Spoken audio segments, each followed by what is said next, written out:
In the world of cinema, you are most likely to see filmmakers who excel at action and then others who can do comedy. But for 4 decades, Jackie Chan has been the expert at fusing them together. Comedic sequences are frequently mixed with action sequences in modern films. However, even in its best moments, the humor and action sequences feel as though they were directed by 2 distinct directors in 2 different styles. When it comes to Jackie Chan's style, the action is the comedy. And that's why we will be taking a deep dive into why Jackie Chan is a one-in-one actor never before seen and never replicated since.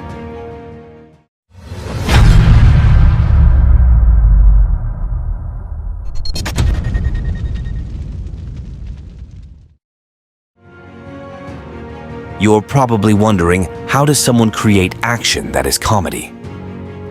To begin with, he places himself at a disadvantage. In every movie, Jackie always starts lower than his rivals. For example, he's not wearing any shoes, he has handcuffs on, he's got a bomb between his lips. He will have to battle his way back to the top from here on out. And every action he takes has a rational response. And when we apply the reasoning, we arrive at a joke. This humorous style originated with silent clowns like Chaplin, Lloyd, and Keaton in motion pictures.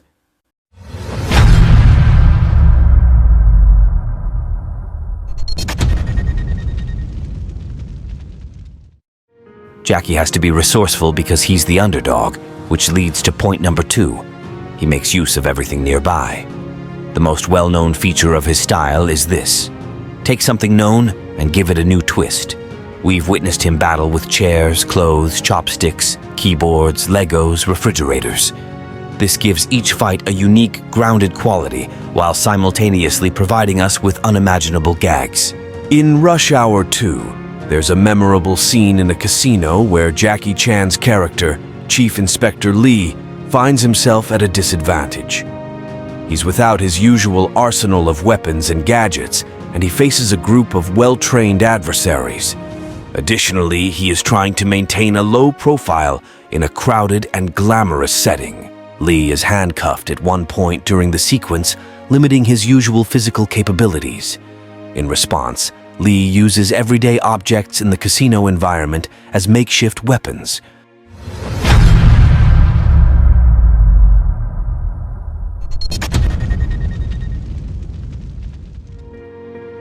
Third, Jackie enjoys things to be clear. He doesn't create gloomy sceneries with blue color correction. He wears white if his opponent is dressed in black. Furthermore, if his rival is dressed in white, he is stylish. In the fight scene between Chief Inspector Lee and his brother Kenji in Rush Hour 3, the use of color is significant in conveying character dynamics and adding visual interest to the confrontation. For instance, Kenji is often depicted wearing a white suit, symbolizing purity or innocence. This choice of color may serve to contrast with Kenji's darker actions or motives, adding complexity to his character and highlighting the familial conflict between the 2 brothers. Conversely, Chief Inspector Lee's attire may feature darker tones, reflecting his sense of duty and inner turmoil. This choice of color may serve to contrast with Kenji's darker actions or motives, adding complexity to his character and highlighting the familial conflict between the 2 brothers. By contrasting the colors worn by the 2 characters, the scene visually underscores their differences and underscores the emotional stakes of their confrontation.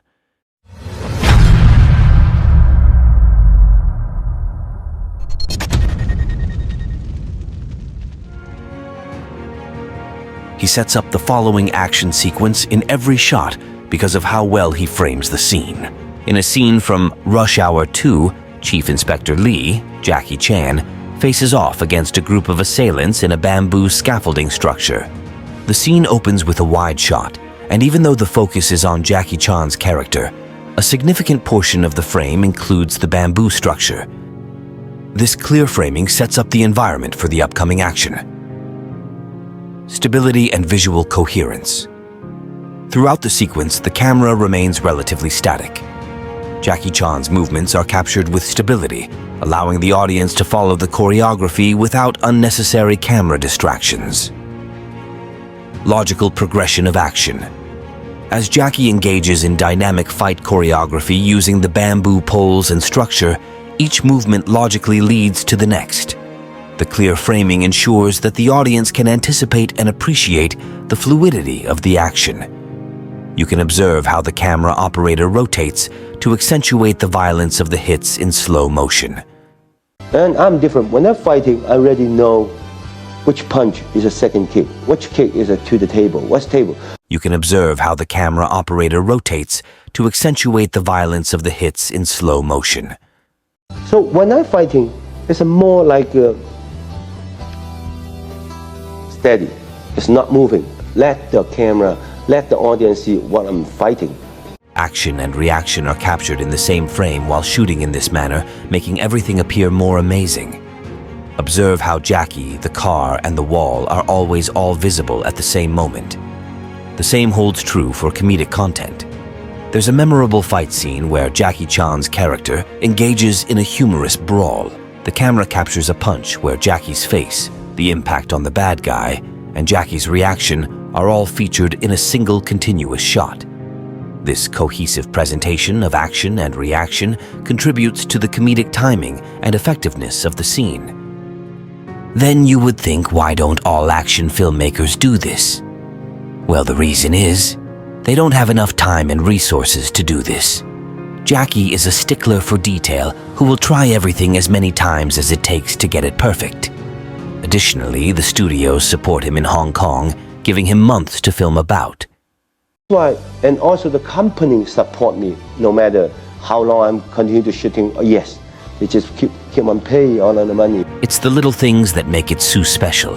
It is not something that he needs to do, and on top of that, it takes a lot out of the movie budget. Additionally, something else is absent from his American work. Additionally, there's a rhythm to the way the pictures are cut together and performed. Jackie made the very intriguing observation that the audience is unaware of the rhythm until it is absent. Jackie and the actors work together on set to perfect the timing of his fight scenes, which have a particular musical cadence. It is difficult for even seasoned martial artists to master. His early films feature him picking up Yuan Heping's timing, which is a lot like Chinese opera. However, by the middle of the 1980s, he had something completely own, working with his own stunt squad. Many directors and editors in America are unaware of this, and they sabotage it by cutting it after each and every hit. Directors in Hong Kong, however, maintain their shots long enough for the viewer to pick up on the pattern. In Taken 3, there are action sequences, particularly fight scenes, where the editing involves quick cuts and rapid changes in camera angles. The intention is to create a sense of urgency and intensity, commonly seen in many modern Hollywood action films. However, some viewers and critics have noted that this fast-paced editing style can result in a loss of coherence and rhythm during the fight choreography. For instance, during Liam Neeson's character Brian Mills' hand-to-hand combat scenes, the film employs frequent cuts, often switching between close-up shots of punches and kicks. While this approach can convey a visceral impact, it can make it challenging for the audience to follow the natural flow and rhythmic nuances of the fight choreography.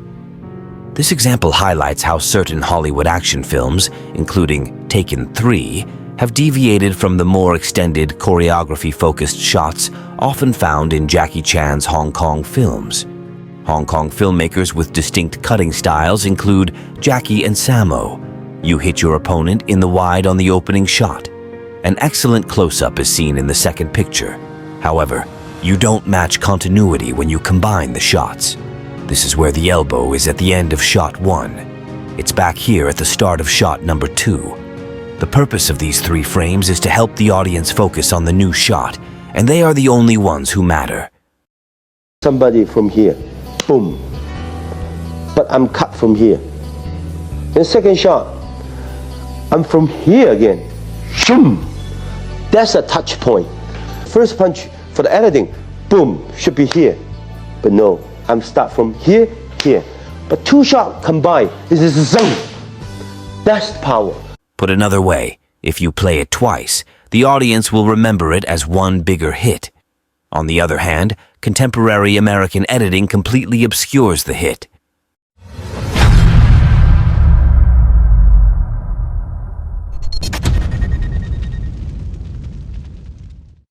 Jackie experiences injuries, unlike many action performers who want to appear unbeatable. A lot, really. Not only are the feats amazing, but that's half the fun of his job. A joke is always welcome. Suffering makes him more human, because he still gets struck in the face despite his skill level. Actually, Jackie's most valuable feature might be his face. Often, his expression is all that's needed to sell a joke, much like the time he held a chicken during a whole fight, or wearing Chun-Li clothes.